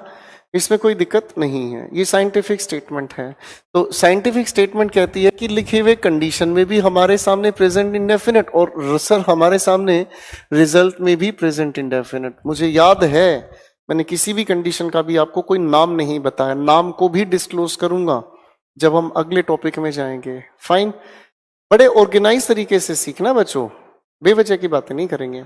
अब अगर मान लो इसी लिखे हुए सेंटेंस में थोड़ा सा मैं परिवर्तन कर दूं और इस बातचीत को अगर मैं लिखने की कोशिश करूं, इफ आई बॉइल्ड वाटर, तो अगर मैं इस बातचीत को ध्यान से देखूं और समझूं या लिखूं कि इफ आई बॉइल्ड वाटर, तो यहां पर ये जो लिखी हुई बातचीत है पास्ट इंडेफिनिट में हुई, यानी कि ये एक्शन हमारे सामने पास्ट के स्पेसिफिक टाइम पर हुआ। अब अगर ये पास्ट के स्पेसिफिक टाइम पर हुआ तो पास्ट स्पेसिफिक की जो कंडीशन पास्ट इंडेफिनिट में है, तो पास्ट इंडेफिनिट का रिजल्ट तो शायद हम लोग इस तरीके से बताने की कोशिश करते हैं। बड़े ध्यान से समझे, अगर लिखी हुई हमारे पास ये जो कंडीशन है पास्ट इंडेफिनिट में लिखी, तो भैया पास्ट इंडेफिनिट होने का मतलब इसका यूनिवर्सल ट्रूथ से लेना देना नहीं है। अगर यूनिवर्सल ट्रूथ से लेना देना नहीं है तो ये बात जो आ रही है हमारे सामने किससे लिखी होनी चाहिए? Would evaporate. अब इस क्वेश्चन नंबर 26 को ध्यान से देखें। इफ आई टुक होल्ड, कौन सी कंडीशन का टेंस हुआ बेटा? शाबाश, ये टेंस हुआ अपने आप में पास्ट इंडेफिनिट का। तो पास्ट इंडेफिनिट की बात हुई। आगे मैं पढ़ रहा हूं, सेंटेंस को ध्यान से देखना। If I took hold of something electrified, the electricity blank through my body into ground. पहले तो इस बात को बिल्कुल कॉमन सेंस के तरीके से समझते हैं। भैया ये इलेक्ट्रिसिटी क्या होती है? इलेक्ट्रिसिटी क्या होती है? कॉमन सेंस का सवाल है। इलेक्ट्रिसिटी हम कहते हैं फ्लो ऑफ इलेक्ट्रॉन्स। आप कई तरीके की डेफिनेशन बना सकते हैं, मैं एक सिंपल सी डेफिनेशन बताता हूं। फ्लो ऑफ इलेक्ट्रॉन्स इलेक्ट्रिसिटी कहलाती है, ठीक। अब फ्लो ऑफ इलेक्ट्रॉन्स काम कैसे करता है, या फिर मैं दूसरे तरीके से पूछूं कि मुझे करंट कैसे लगता है। जैसे मान लीजिए ये जो हमारे सामने एक बोर्ड है, इसके पैनल की अगर मैं बात करूं तो उस पर आयरन पैनल तैयार है। अगर मान लो उसमें करंट है, अगर मान लो उसमें करंट है, मैं अगर उसे टच करूं, जैसे मैं उसे टच करूंगा तो फ्लो ऑफ इलेक्ट्रॉन्स मेरी बॉडी से एक पैसेज बनाएंगे और वो जाएंगे किस तरफ? मेरी, देखो फिर से समझो, मैं छोटी सी बात का लेवल तैयार कर रहा हूं। अगर मान लीजिए इस बोर्ड के पैनल को मैं टच करता हूं जिसमें इलेक्ट्रिसिटी है, ठीक है। अगर मैं उसे टच करता हूं तो उसका फ्लो ऑफ इलेक्ट्रॉन्स मेरी बॉडी से होता हुआ, टच होता हुआ और ट्रेवल करेगा ग्राउंड की तरफ, ठीक है? अगर इस तरीके से मैं कहने की कोशिश करूं तो ये साइंटिफिक है। साइंटिफिक है तो प्रेजेंट इंडेफिनिट में होना चाहिए। लेकिन आप ध्यान से देखेंगे प्रेजेंट इंडेफिनिट होना चाहिए तब जब हमारी कंडीशन भी प्रेजेंट में लिखी हो, यानी कि if I take hold of something, तो आपका रिजल्ट बताने वाली बातचीत ए फॉर एप्पल से जचती है। लेकिन अगर आप ध्यान से देखें ऑप्शन को, कंडीशन ही पास्ट इंडेफिनिट में लिखी है, तो भैया पास्ट इंडेफिनिट का यूनिवर्सल ट्रूथ से लेना देना नहीं है। पास्ट इंडेफिनिट के लिए आपको रिजल्ट वुड के साथ V1 यानी कि बी फॉर बॉम्बे में आपको टिक करना होगा। आप इस क्वेश्चन को बड़े ध्यान से समझने, लिखें और ध्यान से देखें तो क्लियर है। कंडीशन प्रेजेंट इंडेफिनिट, तो रिजल्ट यूनिवर्सल ट्रूथ के लिए प्रेजेंट इंडेफिनिट में चला। लेकिन अगर हमने कंडीशन प्रेजेंट इंडेफिनिट हटाकर अगर हमने इसे यूज किया पास्ट इंडेफिनिट में, तो पास्ट इंडेफिनिट के लिए पास्ट इंडेफिनिट नहीं, वुड के साथ हम V1 का जिक्र करते हैं। चलिए दोस्तों, लेट अस कंटिन्यू। एक अगले क्वेश्चन से मिल लेते हैं।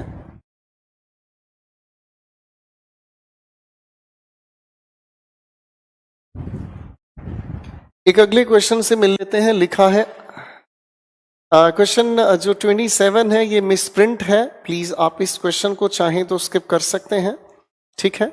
इस क्वेश्चन के ऑप्शंस गलत लिखे हैं, इस क्वेश्चन को आप स्किप कर सकते हैं। Come to question number 28। They blank when they are ready. आप ध्यान से देखें, व्हेन के साथ जुड़ा हुआ जो सेंटेंस है वो प्रेजेंट में लिखा है। किस में लिखा है? प्रेजेंट में लिखा है। तो उन इंसान का तैयार होना और उनका आना, अगर उनका तैयार होना प्रेजेंट में है तो उन इंसान का आना फ्यूचर से रिलेट होगा, आया ना? अरे भाई कोई इंसान तैयार पहले और उसके बाद आने का काम करेगा तो फ्यूचर की तरफ हुआ। तो they will come when they are ready. C for China question 28 के लिए। क्वेश्चन नंबर 29 पर चल। Nice question. जूडी नेम है ये किसी इंसान का।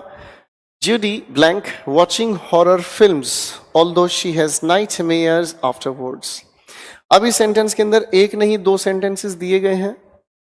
फाइन, अब सेंटेंस को पढ़कर आपको क्या महसूस हुआ? किसी इंसान को पसंद है हॉरर मूवीज देखना, बाद में भले उसे नाइटमेयर्स आए, डरावने सपने आए, तो ये उस इंसान की हैबिट या रूटीन एक्शन है? जैसे आपको भी रोमांटिक मूवीज देखनी पसंद हो सकता है, तो इस हिसाब से अगर रूटीन एक्शन बताने का काम करते हैं तो Judy likes watching horror films.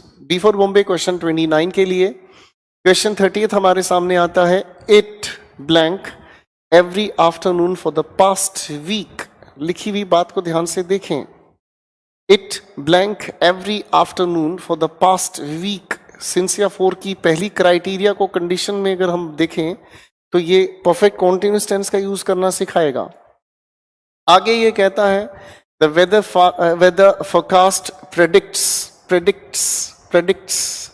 आगे वाला हिस्सा लिखा हुआ हमारे सामने आया प्रेजेंट में, तो इसका मतलब सेंटेंस के पहले हिस्से में सिंस या फॉर की वजह से परफेक्ट कॉन्टिन्यूअस हुआ। आपका ऑप्शन ए, ऑप्शन बी दोनों डिस्कशन से बाहर, सी या ऑप्शन डी में से किसी एक को हमें चुनना है। दूसरा हिस्सा अगर प्रेजेंट में कहा तो पहले हिस्से को कोऑर्डिनेट करेंगे हम प्रेजेंट परफेक्ट कॉन्टिन्यूअस टेंस के लिए। क्वेश्चन 30 के लिए ऑप्शन सी फॉर चाइना। बाकी के क्वेश्चन जो ब्लैंक्स वाले हैं वो आप ट्राई कर सकते हैं घर पर, ठीक है बच्चों। अब लेके चलते हैं आप लोगों को एरर डिटेक्शन वाले क्वेश्चंस को पढ़ने के तरीके पर। अभी सर रुकिए, अभी स्क्रीन पर ना फ्लैश करें। एरर डिटेक्शन के क्वेश्चंस को सोल्व करने के लिए आपकी करेक्ट अप्रोच क्या है, पहले इसे हम समझ लेते हैं।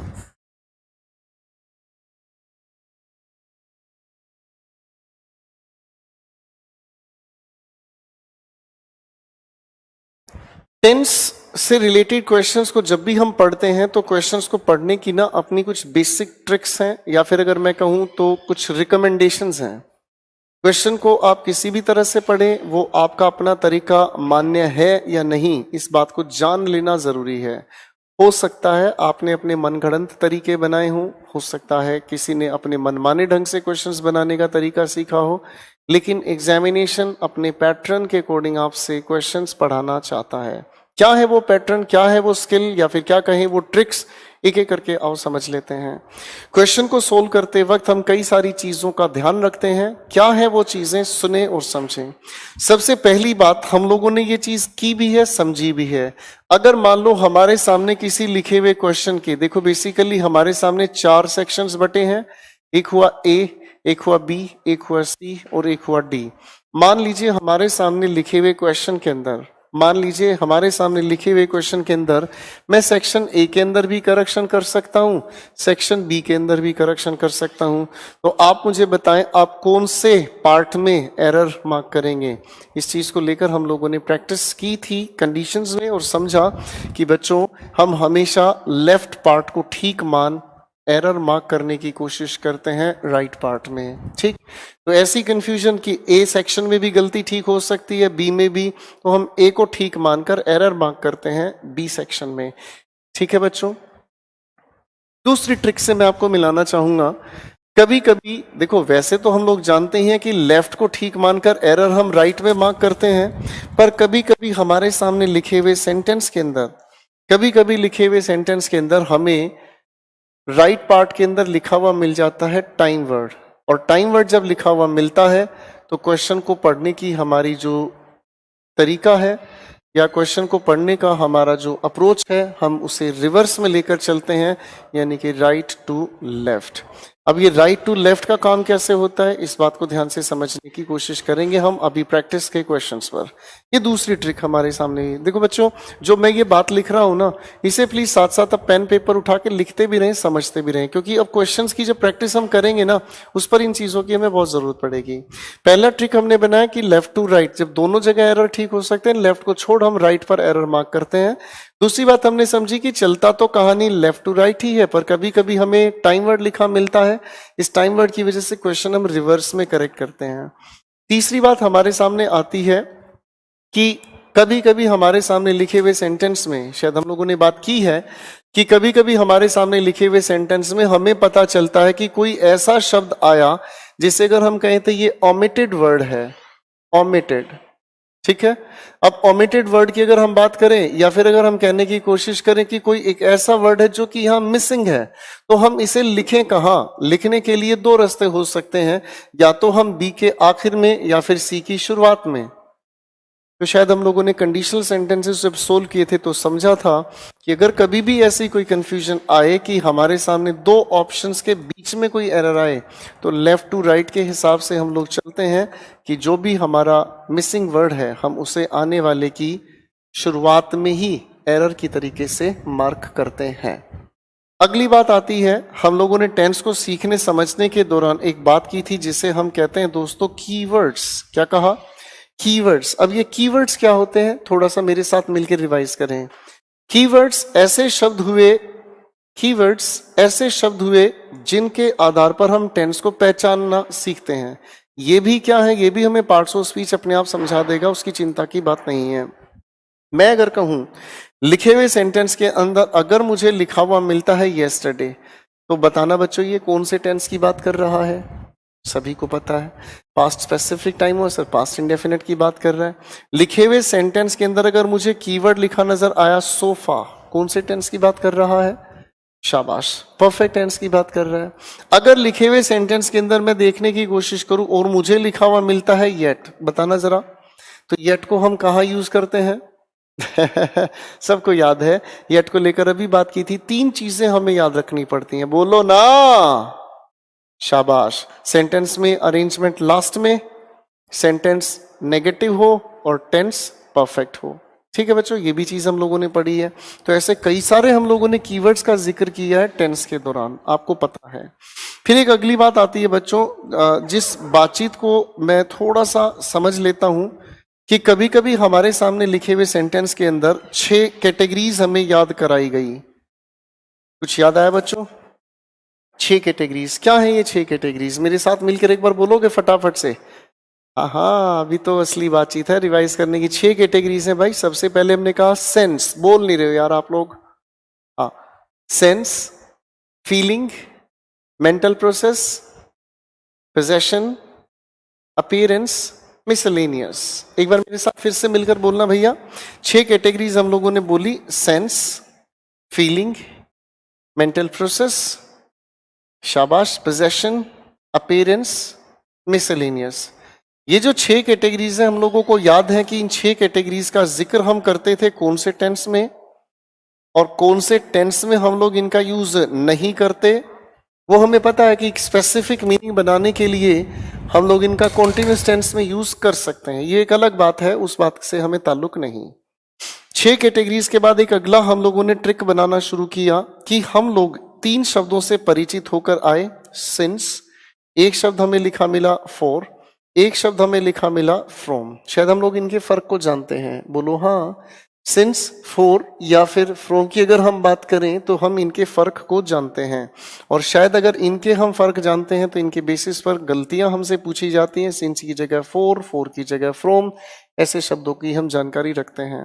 अगर किसी लिखे सेंटेंस में सिंस, फॉर या फ्रॉम नजर आता है, उसके हम यूसेज को देखेंगे, और अगर ये अपनी जगह ठीक है तो इन्हीं की वजह से हम लोग यूज करने की कोशिश करते हैं परफेक्ट कॉन्टिन्यूअस टेंस। कौन सा टेंस कहा भाई? Perfect continuous tense. या फिर अगर वो 6 कैटेगरी से रिलेटेड है जो हम लोगों ने ऊपर लिखा है, हमने समझी है ये चीजें, 6 कैटेगरी से अगर रिलेटेड हुई बातचीत, तो हम सिर्फ और सिर्फ यूज करते हैं परफेक्ट। कॉन्टिन्यूअस क्यों नहीं करते? क्योंकि इन 6 कैटेगरीज का जिक्र कॉन्टिन्यूअस में नहीं आता, ये हमने समझी है। ये हुई हमारी 7वीं ट्रिक। फिर एक अगली ट्रिक का काम कर लेते हैं बच्चों। वो अगली ट्रिक क्या कहती है? अगली ट्रिक हमारे सामने आती है जब हम लोगों ने शॉर्टकट बनाने सीखे। क्या बनाने सीखे? शॉर्टकट। और बच्चों मेरे को ये समझना है कि शॉर्टकट इनफैक्ट होता क्या है। जब एक सेंटेंस में एक नहीं 2 सेंटेंसेस जुड़े नजर आते हैं और एक की वजह से दूसरे का टेंस बदलता है। चलो कुछ याद करते हैं बातचीत। मान लो अगर लिखे हुए सेंटेंस के अंदर एक नहीं 2 सेंटेंसेस हैं, ठीक है। अब एक नहीं अगर 2 सेंटेंसेस हैं तो एक की वजह से दूसरे का टेंस बदलता है, ठीक है।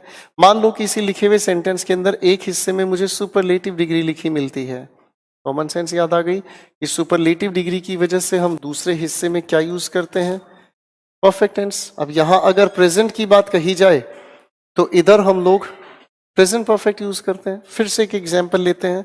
मान लो अगर सेंटेंस के अंदर हम लोगों को लिखा हुआ मिलता है बिफोर, क्या कहा, बिफोर, तो सभी बच्चों को पता है सर बिफोर की वजह से एंटीसीडेंट इधर और आने वाली बातचीत प्रेसिडेंट इधर। बच्चों ये हमने समझा, दोबारा से समझने के लिए ना ना ना ना हमसे ना हो पाएगा।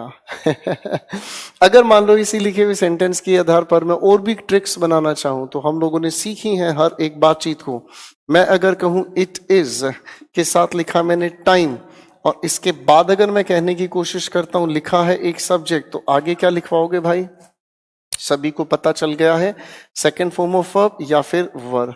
अच्छा, अगर इसी लिखे हुए सेंटेंस में मैं कहने का काम करूं इट वाज टाइम, तो इस सब्जेक्ट के बाद क्या लिखोगे? शायद बात पास्ट की हुई, इसलिए हम लोग जो भी आने वाले सब्जेक्ट के बाद हम कहने की कोशिश करेंगे एट के साथ थर्ड फॉर्म। तो ऐसे कई सारे शॉर्टकट्स हैं हम लोगों ने जो बनाए हैं, कंडीशंस के अंदर शॉर्टकट्स ही शॉर्टकट्स बनाए हैं। ठीक है बच्चों, तो पहले ये ट्रिक्स मैंने आपके सामने डिस्कस की, बड़े ध्यान से लिखें। 2 मिनट के लिए मैं रुक रहा हूं, स्क्रीन पर आपके क्वेश्चंस आएंगे, एक एक क्वेश्चन को हम डिस्कस करेंगे। Take your time please.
तो मुझे लगता है आप लोगों ने छोटी छोटी ट्रिक्स का जो जिक्र मैंने किया है ये आप लोगों ने लिख लिया है।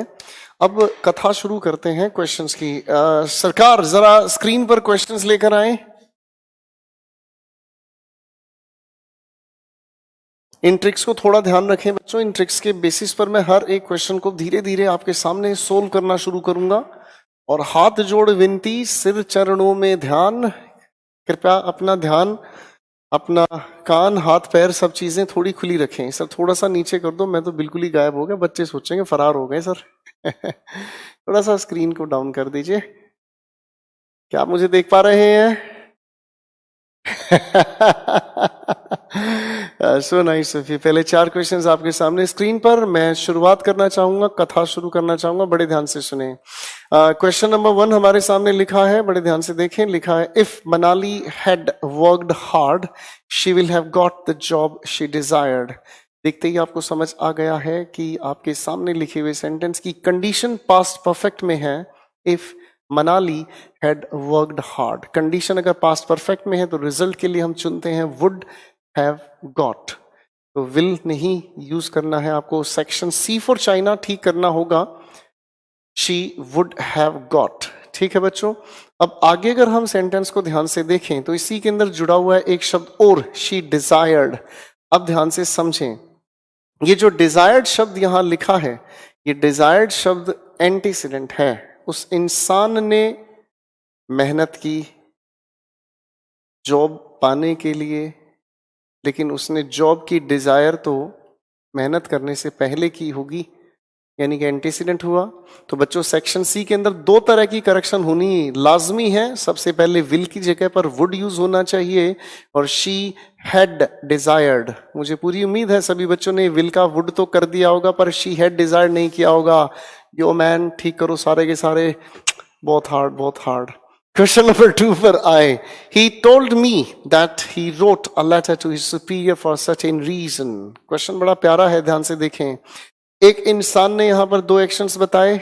एक एक्शन है कुछ बताने का, और दूसरा एक्शन लेटर लिखने का। तो जनाब जरा सोच के बताएं, आप बताएंगे पहले या लेटर लिखेंगे पहले?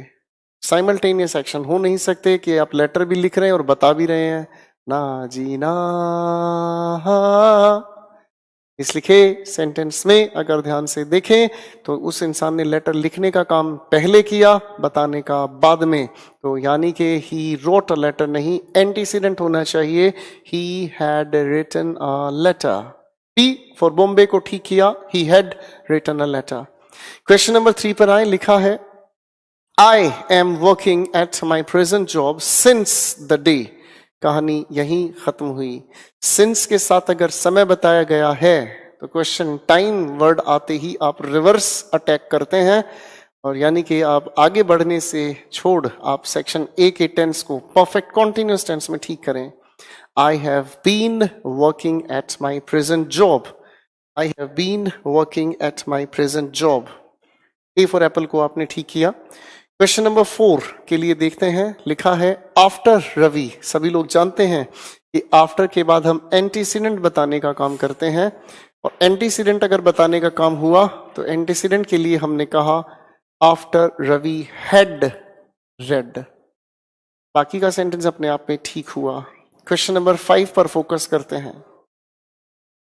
क्वेश्चन नंबर 4 को दोबारा से भी समझने की कोशिश करें तो बड़ा खूबसूरत है। मैंने कहा after Ravi locked the doors, he left for his college. तो वही वाली बात आ गई बच्चों। ये वाला जो एक्शन है हमारे सामने एंटीसीडेंट है, ये एक्शन हमारे सामने प्रीसीडेंट है। तो भैया आफ्टर के बाद जब एंटीसीडेंट बनाया जाएगा तो हम टेंस को तो ठीक करेंगे ही। फाइन सर, जरा क्वेश्चंस को नीचे ले आए, बच्चे देख नहीं पाएंगे। बहुत खूब बहुत खूब, बहुत हार्ड बहुत हार्ड। ठीक है, तो इस वाली बातचीत के ही आधार पर हमने क्वेश्चन नंबर 4 को सोल्व किया। चलिए बच्चों क्वेश्चन नंबर 5 पर शुरू करते हैं। बहुत मोहब्बत भरी बात सामने है। His father would have been pleased to get him a wrist watch if he would have. मुझे लग रहा है क्वेश्चन यहीं खत्म हुआ। कंडीशन का वुड से कोई लेना देना नहीं। कंडीशन अगर वुड से कोई लेना देना नहीं रखती तो कंडीशन के लिए हमें यूज करना पड़ा past perfect. If he had worked hard etcetera. बाकी की सेंटेंस में कोई परेशानी नहीं। चलिए अगले 5 क्वेश्चंस आपके सामने। I love it. ठीक है, आपके साथ जादू करने में बड़ा मजा आता है। जो सीख रहे हैं वो जिंदा दिल हैं, जो बेहोश हैं भगवान उनकी आत्मा को जगाए। क्वेश्चन 6 हमारे सामने आता है।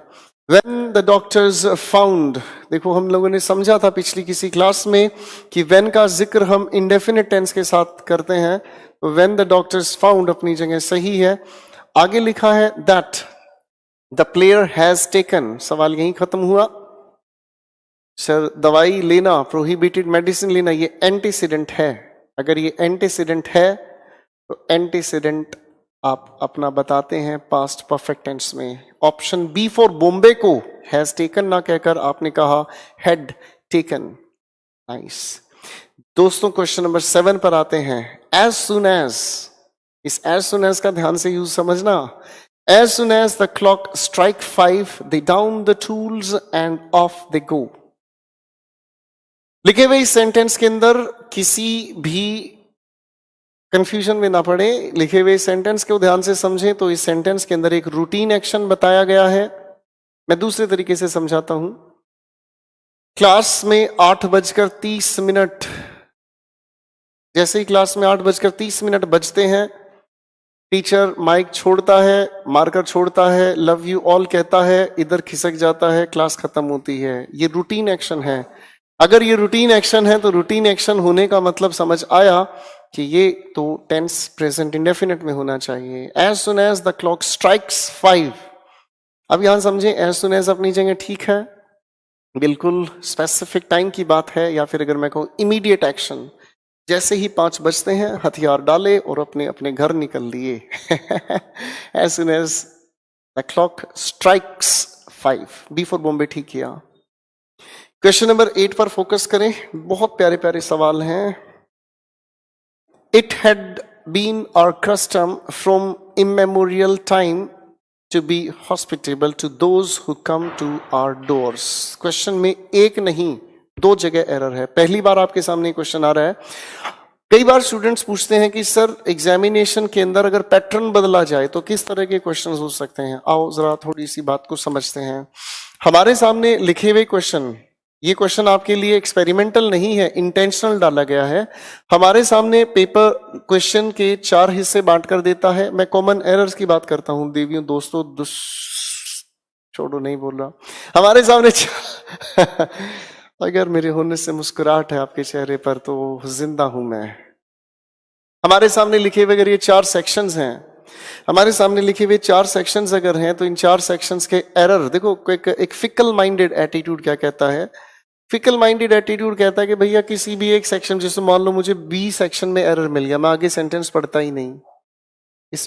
इस तुक्केबाजी को पेपर ने तोड़ दिया और पेपर ने आपके सामने एरर के लिए 4 हिस्से तैयार किए, थोड़ा सा बदलाव के साथ। आपसे सवाल पूछा एरर ए और बी में है, ए और सी में है, बी और सी में है, या फिर अगर हम कहने की कोशिश करें किसी भी एक ओपिनियन को दे देता है, मान लीजिए सिर्फ बी में है, तो आप इस तरीके से परेशान हो जाते हैं। ठीक है, तो इसका मतलब क्या समझ आया? सब आपको सारे के सारे एस्पेक्ट्स को समझ के चलना है। गॉट माय पॉइंट और नॉट सर? अब देखो ध्यान से, अगर अब मान लीजिए आपने देखा कि यहां पर हमारे सामने क्या है, ए ऑप्शन, तो इन दोनों में भी एरर हो सकता है। ए फर्स्ट या सेकंड आंसर ठीक हो सकता है। सिर्फ बी की मैं बात करता हूं तो option first, option third, option fourth कोई भी एक आंसर हो सकता है। सी की अगर मैं बात करता हूं तो ऑप्शन सेकंड और थर्ड भी हो सकता है। नो एरर की गुंजाइश ही खत्म कर दी एग्जामिनेशन ने। You got my point? No error की गुंजाइश ही खत्म कर दी। कई सारे पेपर हैं, बैंकिंग में जाओगे तो 5 ऑप्शंस दिए जाते हैं, 5 ऑप्शंस के चक्कर में दे दिया आपके सामने नो एरर, उलझा दिया। ठीक है, अब ये चेंजेस पेपर कर रहा है और ये चेंजेस करने सच में बहुत खूबसूरत हैं। वजह क्या है? क्योंकि देखो, बुरा मत मानना प्लीज, रटे रटाए आधार पर एक आधा एरर कोई ना कोई निकाल ही लेता है, लेकिन जिसकी कॉन्सेप्चुअल अप्रोच सही है, जिसे बिल्कुल बारीकी से जानकारी है, वो सही तरह से क्वेश्चन सोल्व करता है। सो लेडीज एंड जेंटलमैन, ये पहला क्वेश्चन आपके सामने है, मेरे सामने क्वेश्चन नंबर 8। ध्यान से पढ़ें, सोल्व करना शुरू करें। इफ नहीं, it had been our custom from immemorial time. सबसे पहली बात तो इस सेक्शन बी को आप ठीक करेंगे, और जो लिखा है आपके सामने इमेमोरियल टाइम, आप इसे ठीक करेंगे फ्रॉम टाइम इमेमोरियल। पहला तो बी पार्ट को आपने ठीक किया। आगे अगर आप पढ़ते हैं तो लिखा है मेरे दोस्तों, to be hospitable to those who come to our doors, यानी कि अगला एक्शन प्रेजेंट में है। और अगर आप ध्यान से समझने की कोशिश करें तो प्रेजेंट का अगर एक्शन है तो बात प्रेजेंट की है तो प्रेजेंट में होनी चाहिए। अब अगर ये प्रेजेंट का एक्शन है तो ये फ्रॉम टाइम इमेमोरियल ठीक हुआ, लेकिन ए सेक्शन को भी तो प्रेजेंट में ही बताओगे दोस्तों। ठीक है, आपने सेक्शन ए को भी इट हैज बीन और कस्टम। ठीक है जी।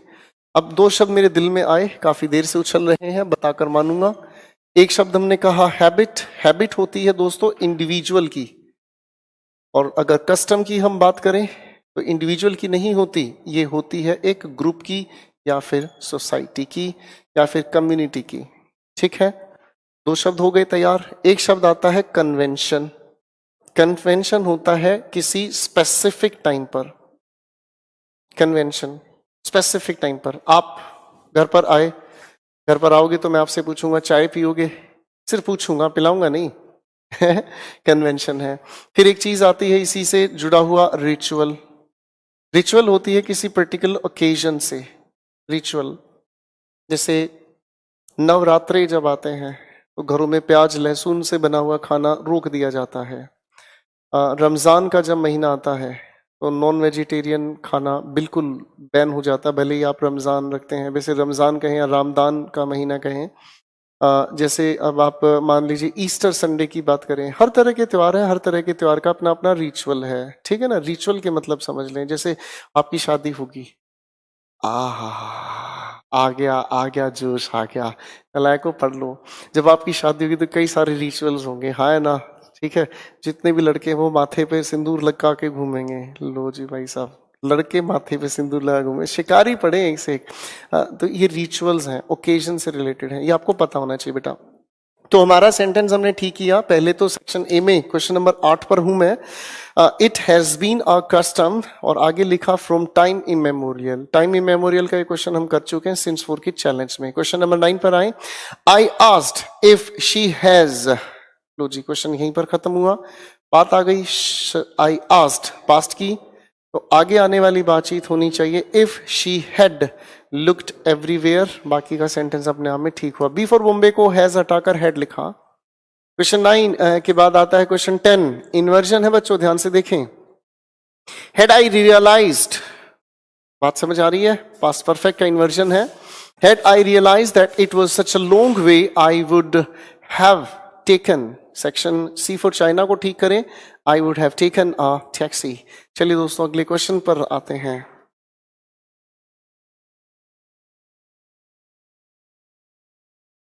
चार क्वेश्चंस आपके सामने हैं, बड़े ध्यान से समझें, देखें। अरे चार नहीं, अब की बार तो 5 क्वेश्चंस हो गए भाई। 5 क्वेश्चंस आपके सामने हैं, बड़े ध्यान से खुद देखें। 2 मिनट का टाइम, तेरे नाम। आंसर्स मार्क करें।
तो दोस्तों आप लोगों ने 5 क्वेश्चंस पर दिमाग लगाया होगा। आइए अब दिमाग लगाने की सही व्यवस्था समझते हैं। सेंटेंस 1 को देखिए, बड़ा प्यारा सवाल है, इसे देखते ही मेरा दिल खुश हो जाता है। खुश नहीं भाई साहब, दिल मेरा गार्डन गार्डन हो जाता है।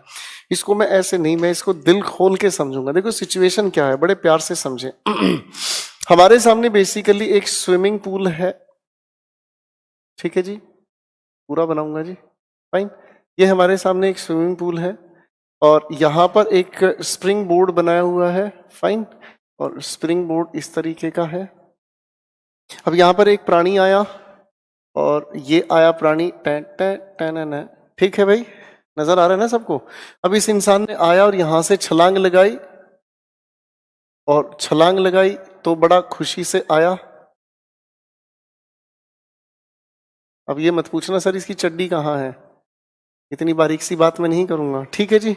ये इंसान है और इस इंसान ने छलांग लगाई, और जैसे इस इंसान ने छलांग लगाई हमारे लिए सेंटेंस तैयार होगा। सेंटेंस आता है एज ही डाइव्ड, सेंटेंस है हमारे सामने एज ही डाइव्ड, उसके बाद लिखा हुआ है फ्रॉम द स्प्रिंग बोर्ड।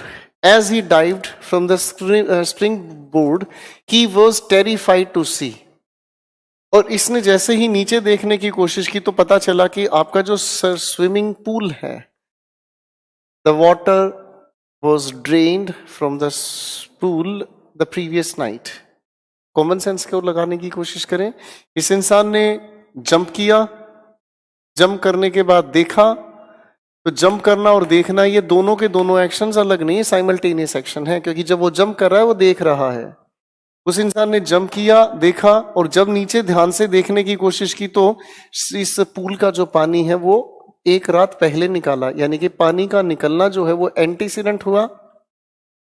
अब अगर ये एंटीसीडेंट है तो इसे ठीक किया जाए, the water had drained from the pool the previous night. Had drained, C for China को ठीक किया जाए 11th क्वेश्चन में। क्वेश्चन नंबर 12 पर आए, लिखा है हमारे सामने as I am suffering from fever since morning. Question यही खत्म हुआ। तो आपके सामने सिंस का अगर जिक्र आया है तो परफेक्ट कॉन्टिन्यूअस टेंस में होनी चाहिए बात, as I have been suffering from fever since morning. बाकी के सेंटेंस में कोई प्रॉब्लम नहीं है। क्वेश्चन नंबर 13 पर आए, she wishes that she has studied literature. अब देखो क्वेश्चन कितना प्यारा है। सेंटेंस 13 का फर्स्ट पार्ट अगर मैं पढ़ता हूं, लिखा है शी विशेस। अब यहां लिखा है शी विशेस, तो भैया विश आप किस चीज को करते हो? इमेजिनेशन की बात आ गई। विश आप उस चीज को करते जो है नहीं। शी विशेस अगर यहां लिखा है तो इसका मतलब इसके बाद आने वाली बातचीत इमेजिनेशन में होनी चाहिए। She studied literature instead of history when she was in college. ठीक, चलिए दोस्तों क्वेश्चन नंबर 14 पर आए। क्वेश्चन नंबर 14 को समझने के लिए मैंने आप लोगों के लिए एक वर्ब्स ऑफन कंफ्यूज आपके सामने एक इस नोट्स वाले सेक्शन को, चलिए मैं आपको दिखा देता हूं। आपके सामने कुछ कंफ्यूजन वाली वर्ब्स की एक लिस्ट दी है जो किसी भी एग्जामिनेशन के लिए सबसे ज्यादा इंपॉर्टेंट है। एंड आई फ्रैंकली से आप इसे जरूर ध्यान से देखें, पढ़ें, समझें। आप लोग जब अपनी इस लिस्ट को देखेंगे मेरे दोस्तों, तो इस लिस्ट में आपके कंफ्यूजिंग पेयर वर्ड्स लिखे हैं। आप जैसे इस पर क्लिक करेंगे तो आपके सामने एक छोटी सी पीडीएफ आएगी, 2 पेजेस की है। इस पर लिखी हुई है ये जो शब्द हैं, देखो आप, मैं थोड़ा सा जूम करके दिखा पा रहा हूं, ज्यादा तो आप लोगों को अपने फोन पर नजर आ जाएगा। फाइन, तो ये जो है इनका आप अध्ययन करेंगे। फाइन, ये आपका खुद का याद करने का दायरा है। और अब मैं इससे रिलेटेड थोड़ी सी बात आपको समझा देता हूं, क्योंकि मैं पहले स्विमिंग पूल वाले भाई साहब को हटा देता हूं बेचारे की हालत खराब होगी। फाइन, आओ दोस्तों समझने की कोशिश करते हैं। 2 शब्द हैं, इनको थोड़ा ध्यान से समझने का काम करते हैं। देखो बच्चों, एक बड़ा प्यारा शब्द मैंने लिखा फ्लाई। ठीक, फ्लाई का मतलब होता है टू सोर, उड़ना। सेकंड फॉर्म अगर मैं तैयार करता हूं तो फ्ल्यू, और थर्ड फॉर्म अगर मैं तैयार करता हूं तो फ्लोन। ठीक है, जैसे अगर मैं कहता हूं पास्ट इंडेफिनिट से मिला एक sentence, the birds flew, the birds flew in the sky, बात खत्म। इसी के जैसा एक दूसरा शब्द लगता है फ्लो। फ्लो की अगर हम बात करते हैं तो बेसिकली ये लिक्विड के लिए यूज होता है, और अगर मैं इसे हिंदी में यूज करूं तो इसका मतलब होता है बहना। ठीक है ना जी, वो बहन नहीं, बहना मीन्स लिक्विड जो फ्लो करता है। इसकी सेकंड फॉर्म अगर हम तैयार करें फ्लोड, और इसी की थर्ड फॉर्म अगर हम तैयार करें तो फ्लोड, पानी का बहना, लिक्विड का बहना, किसी भी चीज का। फाइन, अब थोड़ी देर पहले देखो हम लोगों ने इलेक्ट्रिसिटी की डेफिनेशन पढ़ी थी, फ्लो ऑफ इलेक्ट्रॉन्स। इलेक्ट्रिसिटी को हम लोग लिक्विड की तरह से लेके चलते हैं, मनी को भी हम लिक्विड की तरह से लेकर चलते हैं। ये इकोनॉमी वाले टीचर ने आपको बताया होगा। आगे चल लेते हैं। ऐसा ही एक शब्द और आया, देखो जी, राइज। इसी की अगर सेकंड फॉर्म हम तैयार करें रूज, थर्ड फॉर्म तैयार करें तो रिजन, नॉट राइजन। ठीक है जी। अब अगर इसकी हम बात करते हैं तो this is something that you can say, something that natural, जो अपने आप से चीज उठती है, जो चीज अपने आप से उठती है, अपने आप से अपनी चीज को सामने पेश करती है। दूसरे इसी जैसी एक वर्ब है रेज, इसके लिए नेचुरल नहीं है, इसके लिए हम एक्सटर्नल फोर्स लगाते हैं या एक्सटर्नल एफर्ट्स लगाते हैं। अब इसकी सेकंड फॉर्म अगर हम कहें तो ये हुआ रेज्ड, और इसकी थर्ड फॉर्म हुई तो रेज्ड। इन दो वर्ब से रिलेटेड मैं आपके सामने क्वेश्चन लिख रहा हूं, ध्यान से उनको सोचें, समझने की कोशिश करें। ही पास्ट इंडेफिनिट के अकॉर्डिंग आपको इन दोनों में से ही इनके ऑप्शंस फिल करने हैं। He blank from his chair, a question, he blank many questions, he blank his children, he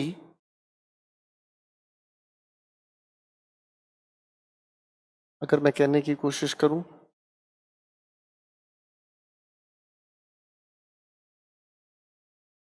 लो जी, अब इससे ज्यादा जगह नहीं है, 4 क्वेश्चंस रखे हैं, एक एक करके अपने आंसर्स को सोचें। कमेंट्स पर लिखने से कोई फायदा नहीं है, मैं कमेंट्स पर ध्यान नहीं दूंगा, इस बात को ध्यान रखें। मुझे आप लोगों को ये रियलाइज कराना है कि आप जो कर रहे हैं, जिस चीज के लिए मैं कहता हूं, आप अपने घर पर बैठे अपने दिमाग में आंसर्स बना रहे हैं, आप मेरे साथ बोले मेरे लिए इतना काफी है। ठीक है, 2 चीजें मुझे हमेशा आप लोगों से चाहिए, एक डेडिकेशन, जो चाहता हूं वो प्लीज बोलते रहें, लिखते रहें, जितना चाहूं उतना समझें, और ड्यूरेशन, कितनी देर तक आप इस चीज को मेरे साथ घुमाते हैं, याद करते हैं। सबसे पहले सेंटेंस में सोचें और बताएं क्या लिखना काफी होगा। ही ब्लैंक फ्रॉम हिज चेयर, कोई भी इंसान अपनी चेयर से खुद ही उठता है, अगर वो पेशेंट नहीं है तो वो इंसान अपनी चेयर से खुद उठता है, तो इसीलिए नेचुरल हुआ किसी इंसान को उठने का काम करना।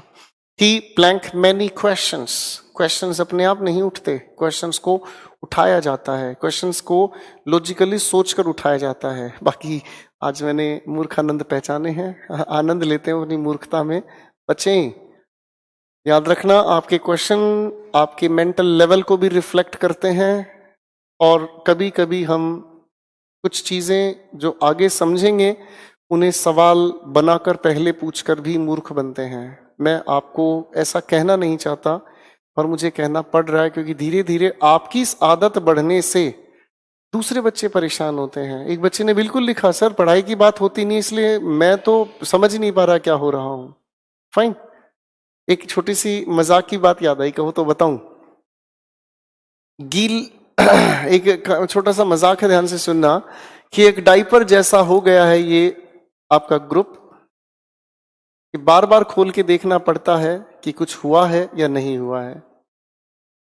काम की चीज लाने दो ना यार, हो सकता ना कोई चीज आप पूछना चाह रहे हो, मैं आपको उसको बताऊंगा, मेरा फर्ज बनता है आपको सिखाना, तो trust me and follow my way please. Sentence 2 पर आते हैं, मेनी क्वेश्चंस, तो कोई इंसान क्वेश्चंस उठाता है, क्वेश्चन अगर उठाए जाते हैं तो ही रेज्ड मेनी क्वेश्चंस।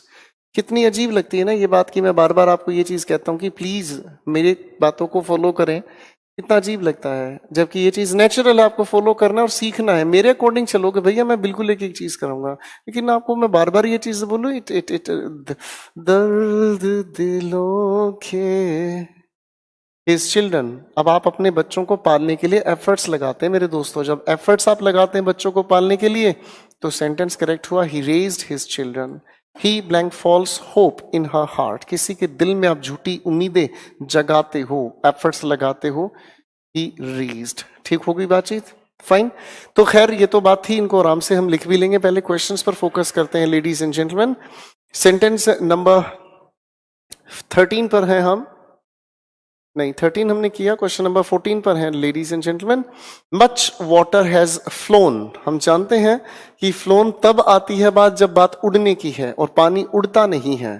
ठीक, तो इसका मतलब ये होना चाहिए यहां पर फ्लोन ना होकर हैज देखने के बाद हम लोगों को लिखना होगा, क्योंकि पानी बहता है, flowed. Option B for Bombay को ठीक करें क्वेश्चन 14 के लिए। क्वेश्चन 15 पर आए, लिखा है I do not wish to rise false. अरे तो हमारा ही क्वेश्चन तैयार हो गया, किसी इंसान के दिल में उम्मीदें जगाई जाती हैं, तो इसे ठीक किया जाए, I do not wish to raise false hopes. Question 15 के लिए सी फॉर चाइना को ठीक किया। ये आपके सामने क्वेश्चन है, एक बार कुछ लिखना है आप लिख सकते हैं।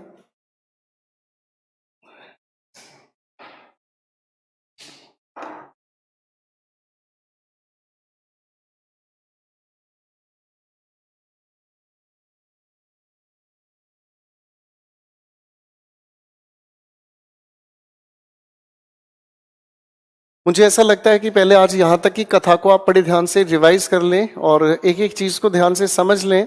आपको क्वेश्चंस पढ़ने का मैंने एटीट्यूड दिया, कल भी हम लोग क्वेश्चंस पर काम करेंगे, थोड़ा सा वोकैबुलरी सेशन पर भी काम करेंगे। एक सिस्टमैटिक तरीके से मैं चलना चाहता हूँ, हम एक चीज को बहुत अच्छे से थोड़ा थोड़ा करके बढ़ाते जाएं, बीच में डिस्टर्बेंस ना आए, इसलिए कल हम लोग वोकैब के 2 लेवल्स तैयार करेंगे। आज के लिए इतना ही, बाकी के क्वेश्चंस को ट्राई करें। Good night, love you all, bye bye.